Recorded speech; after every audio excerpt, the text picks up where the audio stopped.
और निंग रोंग रोंग का इंतजार करो। पीले पड़े चेहरे वाले बोन डोलुओं को नज़रअंदाज करते हुए तुम आत्मा की हड्डी स्पिरिट बोन लेकर बाई चेनशियांग से मिले और टीम में वापस आ गए। तुम्हें अब श्रेक के इन लोगों पर ध्यान देने में कोई दिलचस्पी नहीं थी। ठीक है, सब अपने अपने घर जाओ। मुझे आत्मा की हड्डी मिल गई है। ताई लोंग, तुम्हारी 70,000 साल पुरानी शक्ति वाली धड़ की हड्डी और 1 लाख साल पुरानी टाइटन विशाल वानर के बाएं हाथ की हड्डी। शियांग शियांग, तुम्हारी 60,000 साल पुरानी हवा के गुण वाली सिर की हड्डी। धन्यवाद बड़े भाई। बाई चेनशियांग और ताई लोंग खुशी खुशी हड्डियों को समाहित करने चले गए। ये नज़ारा देखकर निंग रोंग रोंग की आंखें लाल हो गईं। 50,000 साल से अधिक पुरानी, विशेष स्थान और विशेष गुण वाली आत्मा की हड्डी 7 ट्रेजर ग्लेज टाइल क्लेन के पास ऐसी कोई हड्डी नहीं थी जो ठीक ठीक इन शर्तों को पूरा करती हो। उम्र सीमा भी केवल अधिक हो सकती थी, कम नहीं, इसलिए वे सब 50,000 साल से ऊपर की थीं, जिससे उन्हें भारी नुकसान सहना पड़ा। तो फिर हम चलते हैं? झाओ वूजी ने सावधानी से पूछा। उसे विश्वास नहीं हो रहा था कि सामने वाला इतनी आसानी से मान गया है। जाओ जाओ, तुमने चिढ़कर हाथ हिलाया। आगे अभी बहुत काम बाकी था और इन लोगों का आसपास होना भी एक परेशानी थी। झाओ वूजी को जैसे जीवन दान मिल गया हो। उसने कुछ और नहीं कहा और जल्दी से श्रेक समूह को वहां से ले गया। रुको, क्या तुम सच में जा रहे हो? तुम्हारी नज़र ऑस्कर की पीठ पर पड़ी और उसका शरीर अचानक अकड़ गया। आज मेरी नज़र कुछ ज्यादा ही तेज है। तो मैं नहीं जाऊंगा। ऑस्कर मुड़ा और उसने जबरदस्ती मुस्कुराते हुए खुद की तरफ इशारा किया। तुम हल्की मुस्कान के साथ बोले, बेशक तुम नहीं जा सकते। हमारे बिना तुम वो उड़ने वाला मशरूम सॉसेज कैसे प्राप्त कर सकते थे? इस एहसान को तो चुकाना ही होगा। मैं कोई अनुचित बात नहीं करता। जब तक तुम हमारे ताई संप्रदाय के लिए 1 लाख सॉसेज नहीं बना देते, तुम्हें आज़ादी नहीं मिलेगी। बाकी लोग जा सकते हैं। इस पूरे समूह में केवल ऑस्कर ही तुम्हारी नज़रों में आया था। झाओ वूजी एक पल के लिए चुप रहा। उसने सोचा, छोड़ो, मान लेते हैं कि ऑस्कर भी मारा गया। इतने सालों में श्रेक अकादमी के कौन से बैच में छात्र नहीं मरे? वो केवल एक जन्मजात पूर्ण आत्मा शक्ति वाला भोजन प्रणाली का छात्र ही तो था। हम ये नुकसान सह सकते हैं। ये सोचते सोचते उसकी आंखों से आंसू गिरने लगे। दाई मुबाई बिना कुछ कहे सिर झुकाए खड़ा था। बाहर आने पर अब अकादमी का वो इकलौता पुरुष छात्र बचा था। वापस जाकर उसे अपना मन बहलाने के लिए जुड़वां लड़कियों को ढूंढना होगा और अपनी शारीरिक शक्ति बढ़ाने के लिए गोल्डन ग्लू आजमाना होगा। जरा रुको, मैं भी नहीं जा रही। मुझे भी ताई संप्रदाय में शामिल होना है। झू झूकिंग ने आखिरकार दांत पीसते हुए ये फैसला कर ही लिया। उस बेकार श्रेक अकादमी में वापस जाने के बजाय वो ऑस्कर के साथ ताई संप्रदाय में शामिल होना ज्यादा पसंद करेगी।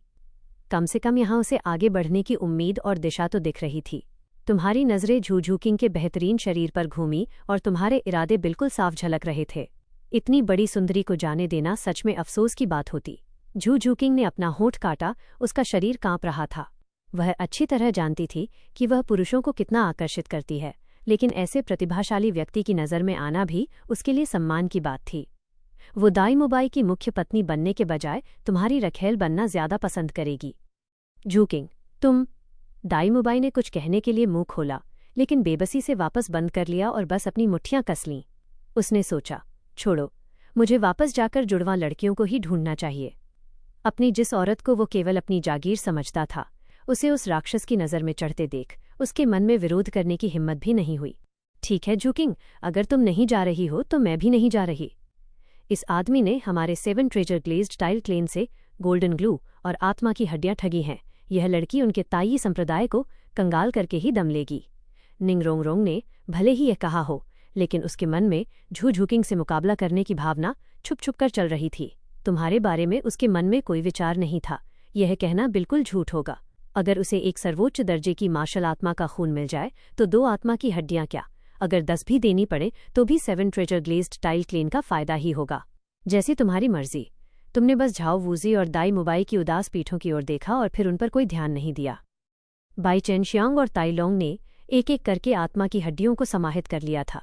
ताई लोंग की मार्शल आत्मा एक बार फिर विकसित हुई, जो अब ताकतवर वज्र से बदलकर ताकतवर टाइटन बन गई थी। अब और बकवास नहीं, हम जीवन की झील की ओर चलते हैं। तुमने उसकी धन्यवाद की बातों को रोकते हुए सबसे पहले कहा और सभी को लेकर तेजी से स्टारडॉ महान जंगल की गहराइयों की ओर बढ़ चले। जब तुम लोग जीवन की झील तक पहुंचे तो तियानचिंग बुल पाइथन जो पहले यहाँ था वो गायब था। शायद वो पानी के अंदर चला गया था। दी तियान, बाहर निकलो, वरना मैं अभी इस जीवन की झील को बम से उड़ा दूंगा। तुम झील के किनारे आए और सीधे बुद्धास फ्यूरी तांग लोटस निकाल लिया, जिसकी भयानक शक्ति फूट पड़ने के लिए तैयार थी। इंसान, तू अपनी मौत को दावत दे रहा है। जीवन की झील से एक गुस्से भरी दहाड़ गूंजी और झील के पानी से एक विशाल काले ड्रैगन का सिर बाहर निकला। दी तियान ने अपने सामने खड़े उस छोटे से इंसान को नीचे देखा, जो हैरान कर देने वाले तरीके से गहराइयों में दी तियान ने अपने सामने उस छोटे से इंसान को देखा और अचानक उसका दिल दहल उठा। उसकी अंतरात्मा ने उसे बताया कि तुम्हारे हाथ में मौजूद उस छोटे से कमल के फूल में कोई बहुत बड़ी बात है और इससे पंगा लेना बिल्कुल भी सही नहीं होगा। छोटे मित्र, इस तरह अचानक आने का क्या कारण है? क्या कोई बात है? दी तियान की आवाज़ साफ तौर पर नरम पड़ गई और उसकी आंखों में भी नमी आ गई। हाँ, बात है। पहली बात, मुझे भूख लगी है, जाकर 2 डिश खाना पकाओ। दूसरी बात, मुझे 1000 जुन चीटी सम्राट तीनों भाइयों के आत्मा के छल्ले चाहिए, लेकिन मुझे वे नहीं मिल रहे हैं, इसलिए उन्हें ढूंढकर लाना तुम्हारी जिम्मेदारी है। और आखिरी बात, मुझे 1 लाख साल पुराना गहरा सुनहरा खौफनाक पंजे वाला भालू चाहिए, जो मेरे बुद्ध के क्रोध का तांग कमल का 5वां आत्मा का छल्ला बनेगा। और एक भयानक क्रूर जानवर चाहिए, जो मेरे बुद्ध के क्रोध का तांग कमल का 6ठा आत्मा का छल्ला बनेगा। दी तियान के सिर पर 3 सवालिया निशान बन गए। उससे खाना पकाने को कह रहा है और भयानक जानवरों को आत्मा का छल्ला बनाने की बात कर रहा है। क्या तुम्हें समझ भी आ रहा है कि तुम क्या बोल रहे हो? जब दी तियान को बात समझ आई तो उसका चेहरा गुस्से से लाल पीला होने लगा। क्या ये लड़का शराब पीकर उसका मजाक उड़ाने आया है? ये मजाक बिल्कुल अच्छा नहीं है। किसने कहा कि मैं मजाक कर रहा हूँ? जल्दी से मेरी अच्छी खातिरदारी करो, मैं खुशी खुशी चला जाऊंगा और कसम खाऊंगा कि अगले 10 सालों तक स्टारडो महान जंगल में कदम नहीं रखूंगा, वरना मैं सीधे इस चीज को विस्फोट से उड़ा दूंगा। तुम शर्त लगा सकते हो कि यह पूरे स्टारडो महान जंगल को जमींदोज कर सकता है या नहीं। तुमने बुद्ध के क्रोध का तांग कमल हाथों में कसकर पकड़ा और ईश्वरीय मुहर की ओर इशारा किया, और अगर मुझे जरा सी भी खरोंच आई तो ऊपर बैठे वे भगवान तुम लोगों को कभी माफ नहीं करेंगे। दी तियान मन ही मन उसे गालियां देने लगा था, लेकिन सच तो ये था कि ये लड़का किसी की सुनता नहीं था और उनके पास कोई चारा भी नहीं था। फायदे और नुकसान का अंदाजा लगाने के बाद वो धीरे धीरे जीवन की झील के पानी में उतर गया। इंसान, तुम पीछे मत आना, हम अंदर आपस में बात कर लेंगे। ठीक है, जल्दी करो। दी तियान अंदर चला गया और फिर अंदर जोर जोर से बहस होने लगी। झील के किनारे खड़े होकर तुम्हें जंगली जानवरों के दहाड़ने की आवाज़ें साफ सुनाई दे रही थीं। दी तियान, क्या तुम मेरे साथ मजाक कर रहे हो? तुमने सच में उसकी बात मान ली? तुम्हें पता भी है कि हमारे गहरे सुनहरे खौफनाक पंजे वाले भालुओं की वंशवृद्धि कितनी मुश्किल से होती है। वे सब मेरे अपने रिश्तेदार सगे भाई बहन हैं। मुझे कोई मत रोको, मैं ऊपर जाकर उससे अपनी जान की बाजी लगा दूंगा। भालू राजा गुस्से में दहाड़ रहा था, लेकिन जब उसने देखा कि किसी भी दूसरे भयानक जानवर ने उसे रोकने की कोशिश नहीं की तो उसने अजीब महसूस करते हुए अपना सिर सहलाया और एक ठंडी सांस भरी। वो सीधा साधा भले ही था, लेकिन बेवकूफ़ नहीं था। वो लड़का ईश्वर बनने के रास्ते पर था। जब दी तियान खुद उसके सामने कुछ नहीं बोल पा रहा था तो क्या वो खुद जाकर अपनी मौत को दावत दे? दी तियान ने धीरज रखते हुए उसे समझाया, भालू राजा, तुम्हें बस 1 लाख साल पुराना गहरा सुनहरा खौफनाक पंजे वाला भालू देना है। यहाँ मौजूद हम में से किसी एक को तो अपनी बलि देनी ही होगी, और इसके बदले में वो लड़का 10 सालों तक स्टारडो महान जंगल में नहीं आएगा। ये बहुत फ़ायदे का सौदा है। 10 साल बाद उस लड़के की काबिलियत ऐसी है कि वो स्वर्गलोक चला जाएगा। हम इस मुसीबत के गुजरने तक छुपकर रहेंगे और फिर बाद में पहले की तरह मज़े से जिएंगे। भालू राजा जाहिर तौर पर उसकी बातों में इतनी आसानी से नहीं आने वाला था, इसलिए उसने अपनी कीमत बढ़ा दी। तो फिर आने वाले 1000 सालों तक मैं स्वर्गीय बर्फ की इल्ली के सबसे पास वाली जगह पर रहूंगा। ठीक है, दी तियान मुस्कुराया, लेकिन जैसे ही उसकी नज़र लाल राजा पर पड़ी उसकी मुस्कान गायब हो गई।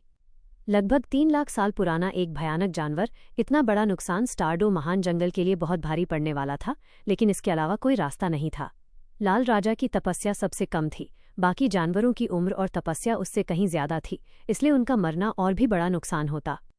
हे जानवरों के देवता, कृपया मेरे कबीले का ख्याल रखिएगा।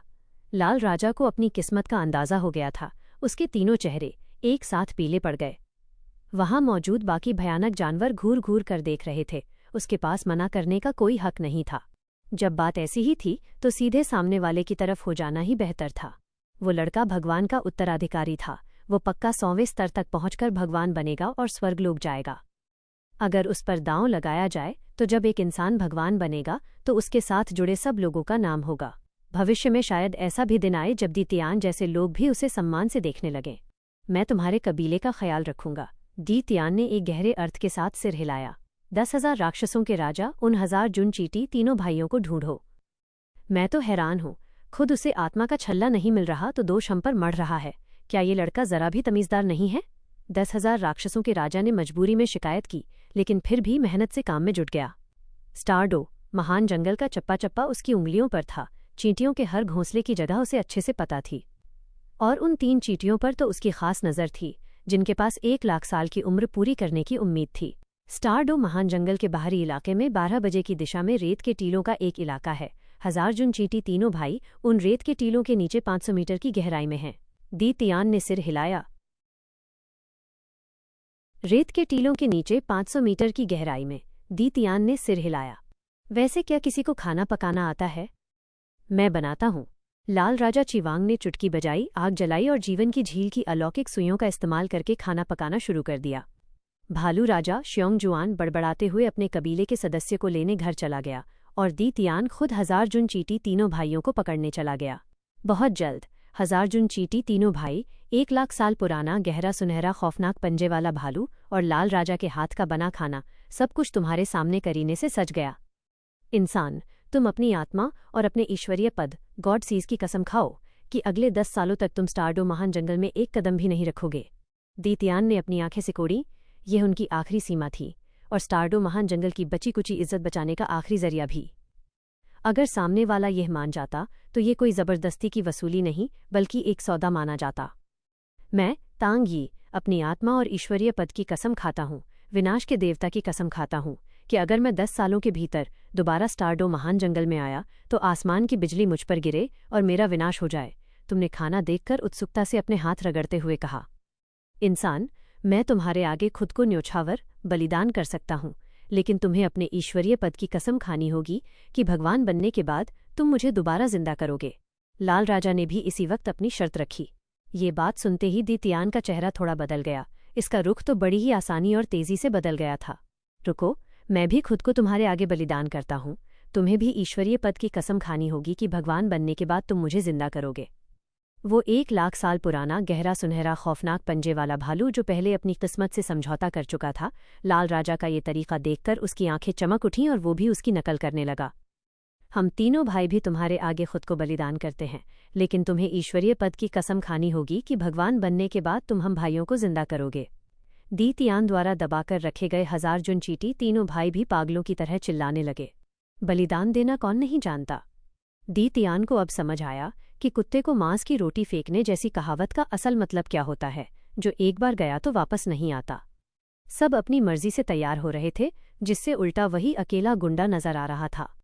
तुम तो बेशक उनकी इच्छा पूरी करने के लिए सहर्ष तैयार थे। मैं, तांग यी, अपने ईश्वरीय पद की कसम खाता हूँ कि भगवान बनने के बाद लाल राजा, 1000 जुन चींटी तीनों भाइयों और बड़े भालू को दोबारा जिंदा करूंगा, वरना मेरा ईश्वरीय पद नष्ट हो जाए और मेरा अस्तित्व ही मिट जाए।